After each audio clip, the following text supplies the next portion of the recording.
Yes, thank you very much, viewers, for staying tuned with us. We are still on the program, The Conversation. And my name still remains Nesine Kujumiwa, and I still have with me in the studio Comrade Ajayi Popola, popularly called African Pope.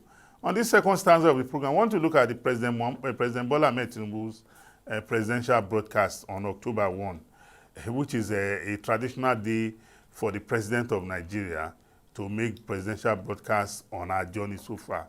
And reading through the presidential broadcast, the president made us recognize how we must not allow the mistakes of the past to guide us into the future. He also made us to realize the efforts his administration is making to re-engineer the Nigerian economy. For example, the president made us aware that on assuming office, his government in the last 13 to 15 months has been spending about 97% of our revenue to service debts owed by previous administration. He also made it known that the federal government, under his watch, has paid the $7 billion forex backlog that they inherited. Like we always say, government is a continuum. Also, President Bola Ahmed Tinubu also informed Nigerians that they have reduced the debt burden from 97% to 68%. That is a big achievement for an administration that is less than 2 years old. He also told us that the ways and means of about 30 trillion naira, has been liquidated under his watch. So when people come out at times and say, "Oh, why was subsidy removed?" The question I pose to them is that if the subsidy was not, addressed, because it's not that the federal government, even as we speak, is still not subsidizing our petroleum product usage. It's just that the method of subsidizing it has changed. There's no longer appropriation in the national budget like we used to have. As we speak, if you go to the country's national petroleum giant, you buy your petrol at the pumps at 855 naira per liter, while some other marketers are selling at 888 naira, 897, 920. The price varies depending on location. So for me, reading through President Bola Ahmed Tinubu's speech, I recognize that Mr. President took some very bold decisions that were inevitable. There was no other way. And that is why one of the roles we play on this program is to educate ourselves with the facts. We are not here to, pamper the figures.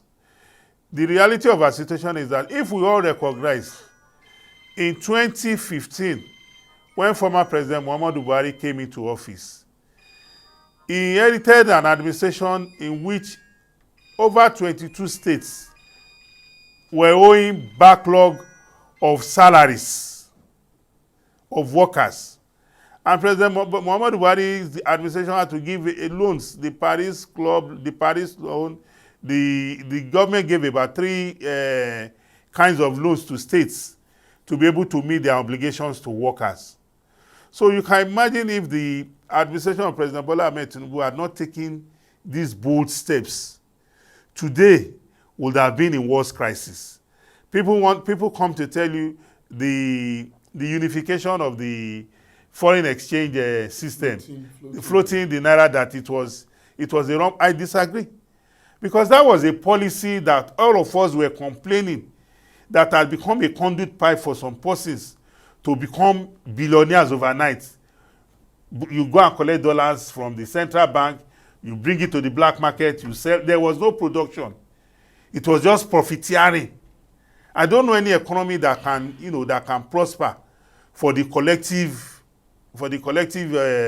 interest of the people that is run that way. I would say, Yoruba would say, the fowl is sweating. The fowl is sweating, but the feathers do not allow us to see. Do not allow us to see it. That at the end, lagun, Benny. And we know, all of us know this thing very well. that the Nigerian economy since the time of Babangida, Yeah. because Yoruba will say, Amukun ẹrù ẹwọ, Bẹ́ẹ̀ni. Òkèlè ẹwọ Ẹ ẹwọ wò sálẹ̀. In fact, the biggest culprit for the destruction of Nigerian economy is IBP. With its introduction of structural adjustment program, as recommended by World Bank and IMF then, and devaluation of Naira. Of the Naira, yeah. So, and in fact, the last one was March 5, 1993 economic engineering that scattered the whole thing. So it was since then that Nigeria had to grapple with the situation whereby you now need more Naira to get your foreign input for manufacturing. And that was what led to the closure of many industries. Yes. You know, you go to Obakran, Matori in Isolo. Matori, Mushin, Isolo Industrial Estate. Yes. Apapa. You go to Bompai in Kano. Bompai in Kano. Even Kaduna, where you have a lot of textile mills. Then Ibadan. Ibadan, yes. Ibadan too. So then Agbara and all of these collapse. Even Port Harcourt, that's even the different things today now. Port Harcourt, Anambra, you know, all these industries collapsed then. So we are not looking at that. So we just say, nah, it is Tinubu. No, this thing started from there. Then mind you, then we produce what we consume. Peugeot is there, Kaduna. Volkswagen is there in Lagos. Yes. Then you have Exile making batteries in Ibadan. Yes. In fact, windscreen and you have Tate and Lyle making sugar. St. Louis. Yes. Then you had tractor and equipment in Bauchi making tractors. You see, so we also had a vehicle manufacturing company here in Igomu making ladder. Ladder. So then is it battery, windscreen, all of these tires, everything were being made here, made in Nigeria here. So where is Michelin today? Where is Dunlop? Where are all of these things? So we are not thinking of that. So like we said before now, that Nigeria wants everything imported, including water. You know, some of these are so-called rich people. To build their house, some of them as little as sand, they import. There was even a friend of ours who told me of a late media mogul who built a house in Abuja. He said when the media mogul took him to the house, that come and see my new building. He said the man told him all the electric fitting in the house were imported from China, that it cost him about 500 million. He said he was like, what is the essence of all the companies we have in Nigeria? So how do you want our economy to grow? How do you want Nigerian economy to grow? How do you want the people to have jobs? How do you want to create wealth? So government cannot.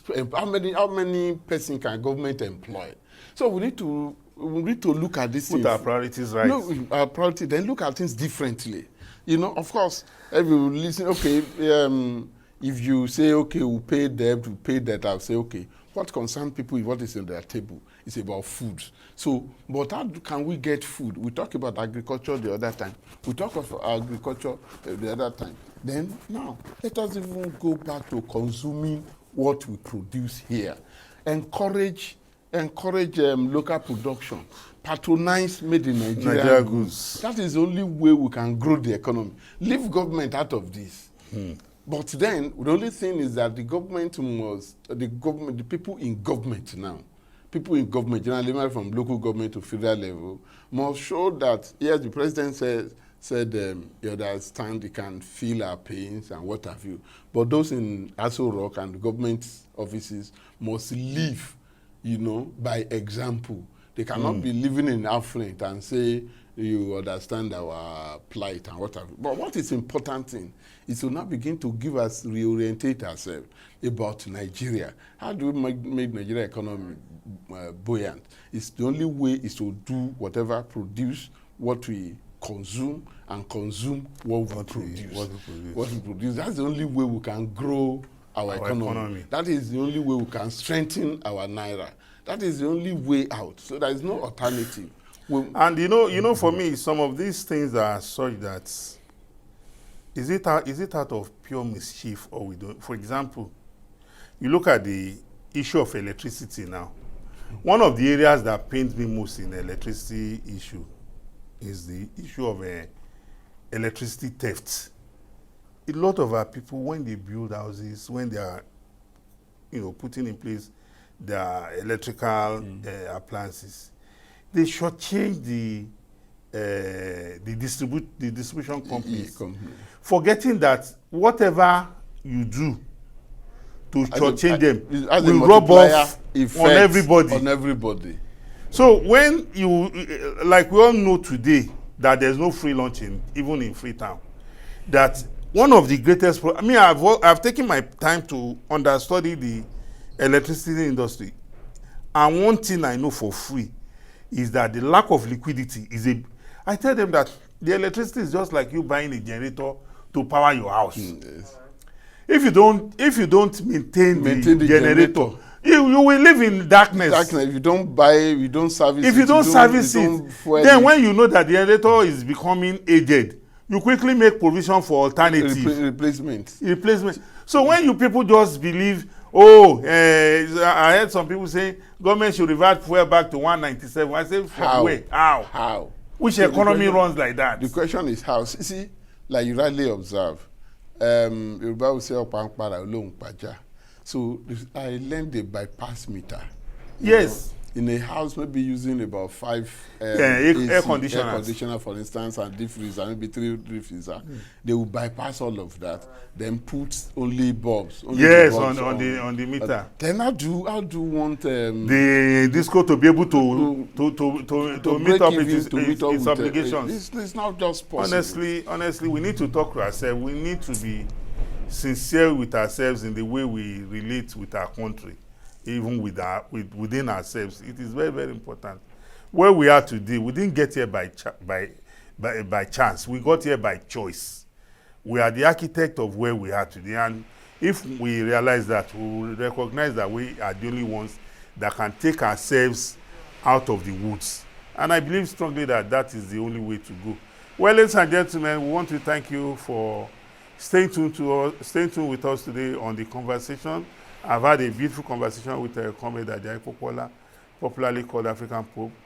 Until we come your way again next time, please continue to watch the conversation coming to you from TV 360 here in Lagos, Nigeria. Have a great day and bye-bye.